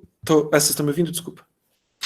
Tem toda uma discussão sobre a arquitetura das mídias sociais e como que a arquitetura das mídias sociais contribuiria, por exemplo, para a polarização. Eu tô absolutamente convencido de que não é a arquitetura das redes sociais que produz a polarização, que isso é um fenômeno social, que a gente tem que buscar tanto raízes sociológicas quanto raízes econômicas, enfim, que tem um fenômeno social associado à polarização. Mas uma pergunta que faz sentido é que se as mídias sociais estão contribuindo ou não para isso, e tem toda uma discussão sobre arquitetura. Então tem uma coisa dos filtro bolha, por exemplo, né? De que nas mídias sociais as mídias elas ficam tentando acertar o que você gosta de ver. Por que elas fazem isso? Porque elas querem que você fique mais tempo na plataforma. Ao fazer isso, elas te expõem mais a informações das quais você concorda. Isso tudo tem efeitos, né? Insisto que eu não acho que isso é o que está causando, mas isso cabe pensar os efeitos que isso tem, né?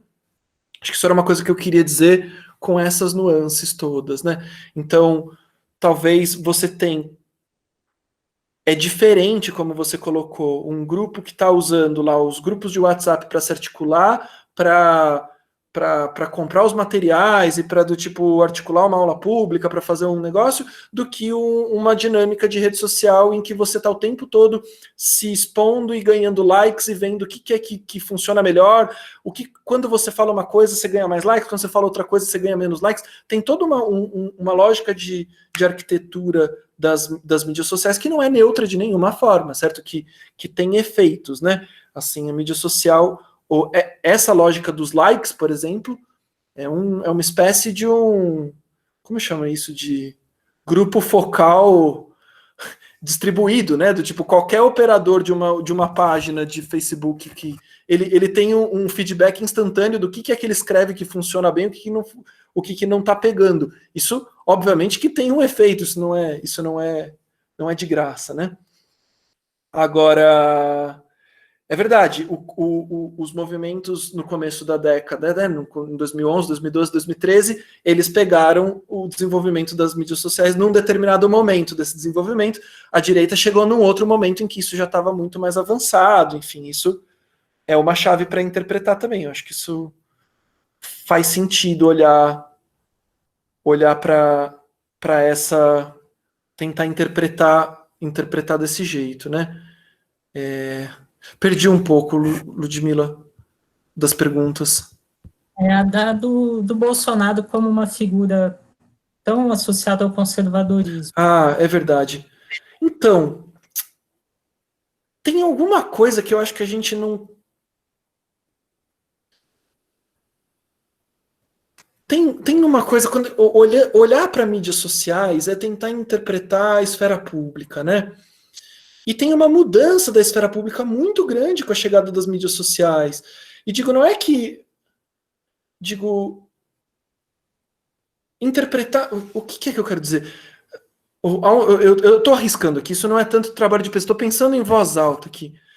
Quando a gente olhava para o debate que acontece no jornal, e aí, de repente, agora a gente pode olhar para o que está acontecendo nas mídias sociais. Só que o debate que acontecia no jornal, nos anos 90, nos anos 2000, era um debate do qual participava um grupo muito diminuto da sociedade. De repente, a gente consegue chamar de esfera pública um conjunto que nunca participou, que não estava nesse... E aí, de repente, parece que a gente fala língua diferente. Acho que isso, enfim, eu vou para esse caminho, assim, eu iria para esse caminho de que existe até hoje, né, uma idealização de que existe um discurso público do qual todo mundo potencialmente participaria. A visão habermasiana de esfera pública, com todos, não que eu acho que o Habermas seja ingênuo de nenhuma forma, né, mas assim, de que potencialmente é um espaço aberto que as pessoas podem participar, mas na prática a maior parte das pessoas não participava disso. E, de repente, elas estão no Facebook, que não é exatamente... que é uma outra expressão de uma coisa que não é exatamente a esfera pública que a gente estava acostumado a ver. E aí, quando a gente começa a olhar para isso, a gente olha e fala assim, puxa, parece que eles estão falando outra língua, né? Porque, no fundo, parece que a gente está... É como se a gente estivesse em arenas discursivas diferentes. Eu acho que é menos uma questão de que existe um filtro bolha que me faz só olhar para a esquerda, que eu sou um pouco crítico disso. Eu não acho que... Eu sei hoje melhor como pensa a direita do que a esquerda, porque eu estou nas mídias sociais. Não a direita, né? Eu sei hoje como pensa meu tio. Eu não sabia como ele pensava. Hoje eu sei melhor, não é? A tese do filtro bolha dá a entender que eu só estou vendo para o que a esquerda pensa. Não é bem verdade. Hoje eu sei melhor como pensa meu tio reacionário do que no passado, porque ele está na mídia social, inclusive. Agora...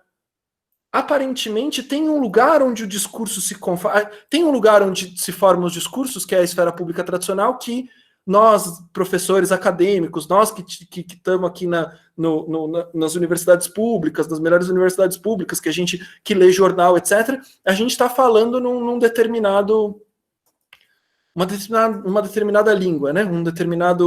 A gente tem alguns consensos. E tem um outro lugar que começou, que não é que ele não existia, é que a gente consegue ver quando ele aparece na esfera pública, que está operando numa outra lógica discursiva, né?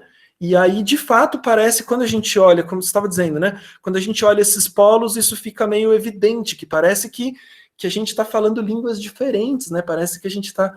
Eu fiquei muito chocado, eu dei uma palestra recente que eu fiquei... refletindo sobre isso, do pronunciamento do Bolsonaro apressando o relaxamento do distanciamento social. Do tipo, nossa, parecia que era um consenso, assim, que estava todo mundo concordando que o que a gente precisava fazer era não sair de casa, porque senão as pessoas vão morrer, e de repente o cara vai e fala, na minha ingenuidade de quem está acompanhando um determinado espaço discursivo, eu falo assim, é óbvio que ele vai perder eleitores agora. Só que é isso ingênuo, porque na verdade... ele está discursando para um outro grupo que está falando, que está num, enfim, e também não é que é apartado, né? Mas aparentemente a Globo reverbera num determinado setor da sociedade e o Bolsonaro está reverberando em outro. É como se estivesse enfim, aonde eu vejo que isso também, eu estou começando a me meter nisso, tem esse grupo no Sebrap que eles usam esse conceito de contrapúblicos. Não sei se você já ouviu isso, Lud. Da Nancy Fraser, do Michael Warner, que vão falar, ok, você tem a esfera pública, por mais que ela se proponha universal, ela tem mecanismos de exclusão. E esses mecanismos de exclusão, eles oferecem um espaço em que pode se formar outras esferas públicas alternativas, e que o bolsonarismo seria um exemplo. O feminismo tem, em alguma medida, o feminismo se desenvolveu numa coisa assim também, agora não tanto, né? Mas você poderia falar de um contrapúblico feminista até bem pouco tempo atrás, porque a esfera pública tinha, ou ainda tem, né? Mas era mais forte no passado, mecanismos de exclusão das mulheres. E aí as mulheres conformaram um espaço discursivo para poder tratar dos temas que não eram plenamente aceitos na esfera pública, porque eram desqualificados como domésticos, no caso das mulheres. A tese da Camila, é que eu tô começando a trabalhar com ela agora. A tese da Camila é que a direita aconteceu uma coisa parecida. Tinha um certo jeito de pensar o mundo que não era muito bem aceito, conservador, né, de pensar o mundo, que não era muito bem aceito no mainstream cultural, não era muito bem aceito na esfera pública tradicional, e essas pessoas foram começando a se articular entre elas e formar um jeito de pensar o mundo que era, enfim, numa outra esfera, né? E essas pessoas foram muito influentes por algum motivo nesse momento. Enfim, acho que é o melhor que eu consigo aqui. Mas é uma chave que eu estou perseguindo aí, mais recente, entender o que são esses contrapúblicos, como que isso se forma, se faz sentido falar em contrapúblicos de direita, como a Camila sugere. Uhum, entendi. A questão do Marcelo, e daí o Samuel, então, daí a gente vai encerrando, né, que já deu 9 horas aí, já estamos abusando de você. Olha, então, Bolsonaro não perdeu muito apoio por ser contra as medidas de distanciamento social, e acho que o Samuel tinha uma questão também, aí se você quiser falar. Tem essa do Gustavo também, né? Do Gustavo, deixa eu ver. Essa relação é limitada pelo algoritmo do Facebook. A relação que eu estava descrevendo as pessoas que interagem nas páginas, né? Isso. Tá bom. Ah, tá. Samuel quer falar? Daí o Márcio responde todas. Fechou. Então, vou fazer minha pergunta. Dialogando um pouco com a pergunta do Leonardo e um pouco também das colocações do Darim, que é sobre, né, pensando a polarização como uma chave de leitura, né, um esforço para tentar entender o bolsonarismo, né, me parece muito que esse público, né, que é diferente de base,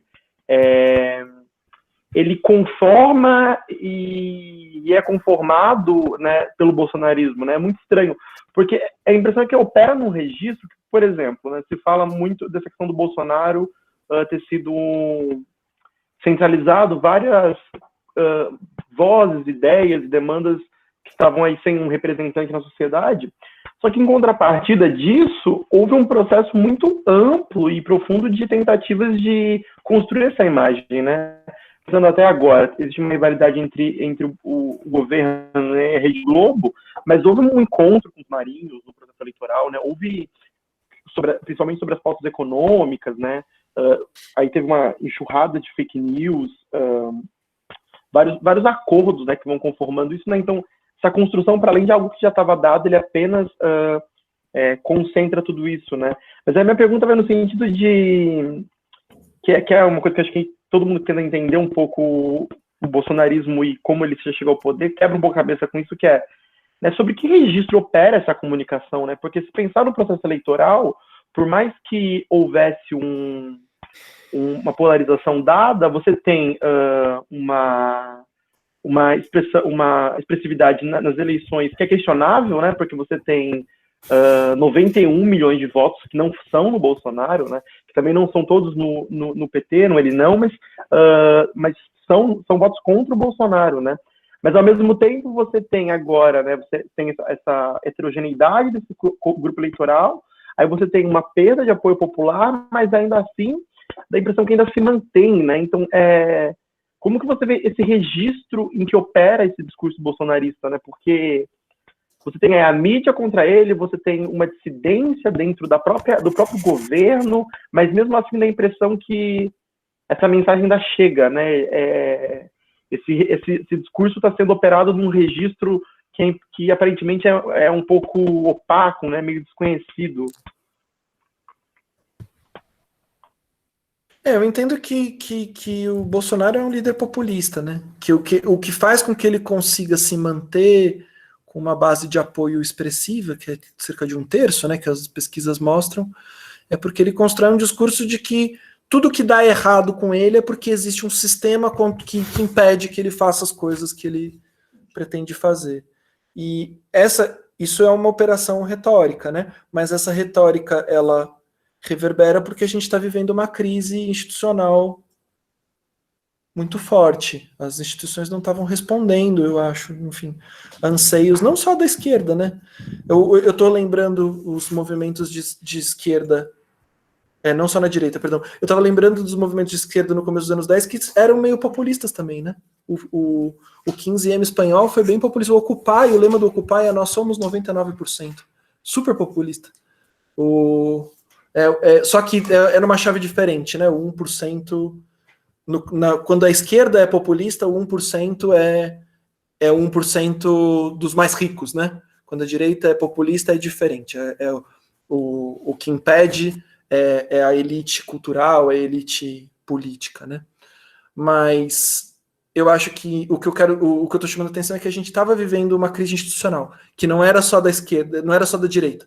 O sistema institucional estava tendo dificuldade de responder às demandas da sociedade num sentido amplo, e aí o discurso populista coloca a culpa no sistema, e aí ele surfa nessa onda de crise institucional, e o Bolsonaro consegue se manter com esse discurso de que, bom, se as coisas não dão certo é porque o Congresso não deixa, porque o STF não deixa, porque a imprensa é corrupta, a imprensa é contra mim, fora Globo, fora STF, enfim, sempre existe um sistema que impede de acontecer. Tá, deixa eu falar mais rápido aqui, que é mais técnico, do Gustavo. A relação não é exatamente limitada, né? A pessoa, ela é livre para curtir a página do Lula ou a página da Dilma. É claro que o algoritmo, ele pode tentar te influenciar, né? Então, o algoritmo decide o que vai aparecer com mais destaque ou menos destaque na sua página do seu Facebook, e ao fazer isso, ele pode induzir você a ir para um caminho ou ir para o outro. Mas o que a gente está medindo é o número de curtidas de uma página em relação ao número de curtidas de postagens de uma página em relação ao número de curtidas de postagens de outra página. E, em última instância, isso é voluntário, apesar de que o algoritmo pode tentar te empurrar para um caminho ou para outro, né? Eu deixei a do Marcelo por último, que é que eu estava mais afim de responder. Deixa eu ver. Então, o Bolsonaro não perdeu muito apoio. Foi isso que eu fiquei trabalhando durante a pandemia. É só isso que eu fiz nos últimos 2 meses. É ficar medindo o quanto que o Bolsonaro influenciou as pessoas, ou enfim, quanto que os bolsonaristas se permitiram influenciar. É sempre difícil quem influencia quem, né? Mas o quanto que o bolsonarismo estava associado ao desrespeito, ao distanciamento social, e o quanto que ele perdeu de apoio. E eu fiquei chocado, por isso que eu tô falando, respondendo a pergunta da Ludmilla, que me parece que é como se fosse um público que está consumindo outras informações, está pensando em outra chave do que a gente que está acompanhando a imprensa tradicional. Eu formei essa impressão porque no pronunciamento do Bolsonaro eu tinha certeza de que o que ele ia fazer, o que ia acontecer era perder apoio, e não aconteceu. Estatisticamente ele manteve o mesmo apoio. O que aconteceu é que mais gente hoje desaprova o governo. É assim, né? Você tem neutros, apoiadores e pessoas que desaprovam. O número de neutros foi diminuindo e foi aumentando o número que desaprova. Agora, a quantidade de apoiadores se manteve igual, se manteve em 1/3, 33%. Depende de como cada pesquisa dá uma coisa diferente, porque depende de como você formula a pergunta. Mas pegando o Datafolha, o Bolsonaro continua com avaliação boa ou ótima em 33% desde um tempão. O que aconteceu é que as pessoas que avaliam ele como ruim ou péssimo foi aumentando na pandemia. Principalmente depois que o Sérgio Moro saiu, ele foi aumentando o número de que acha ruim ou péssimo, mas o número de que acha bom ou ótimo continua ali em 1/3. E pior do que isso, no dia em que ele fez o pronunciamento, nos 3 dias que se seguiram, ele teve um pico no número de novos seguidores nas mídias sociais. Não só ele teve um pico de ganho de novos seguidores, como esse foi o maior pico de toda a série histórica de que eu estou acompanhando, aí, desde as eleições. Então, em mais de um ano, o momento em que ele mais ganhou seguidores foi o dia em que ele foi na TV para dizer que as pessoas tinham que quebrar o distanciamento social. Isso me chocou de tal forma que eu, do tipo, ok, eu preciso estudar esse negócio aqui, que é o que eu tenho, é o que eu fiz aí nos últimos 2 meses, 3 meses, sei lá. Eu me debrucei sobre essa pergunta porque é incompreensível. Para quem estava acompanhando, que está vendo que do tipo, as pessoas vão morrer se a gente quebrar o distanciamento social. E o cara vai, não só ele faz o discurso contrário, como isso ele ganha apoio, parece, estatisticamente mantém o apoio, né, mas nas mídias sociais ele ganha apoio, quer dizer que de alguma forma aqueles que estão mais engajados estão dispostos a acompanhar ele nas mídias sociais e compartilhar o seu... Ele ganhou apoio, enfim. Difícil. Tentando entender essas coisas. Mas sim, ele ganhou apoio, não perdeu. Ou pelo menos manteve o apoio depois dessa história. É difícil explicar, né, Márcio? Tá difícil. Quer dizer, você está explicando, mas... Márcio, sei que tá muita coisa, mas também, as pesquisas, elas mostram uma certa inflexão de quem é o público que o apoia. É verdade. Força entre os setores mais escolarizados e médios da sociedade, ganhando os setores mais pobres, que inclusive está vinculado com, talvez, as políticas de transferência de renda. Eu vi isso, eu concordo com essa leitura, tem razão. Digo, ele mantém o apoio, mas não é uma manutenção estática, né? É um equilíbrio dinâmico, né? Ele está perdendo num lugar e ganhando no outro. Sim, exatamente. Mas ganha os seguidores aí, né? Independente da... E ganhou seguidores. Bom, Márcio, queria te agradecer muito, foi uma conversa super interessante, aprendemos muito com você aí hoje, e obrigada aí pela sua participação, e de todos aí que trouxeram suas questões, e depois a gente vai postar, né, o vídeo, circular em outros lugares. Fantástico. Eu que agradeço, muito obrigado pelo convite, Ludmila. Estou curiosíssimo para saber o que vocês vão escrever aí sobre a greve aí dos próximos dias. Estamos aí ansiosos por amanhã. Vamos ver o que vai acontecer.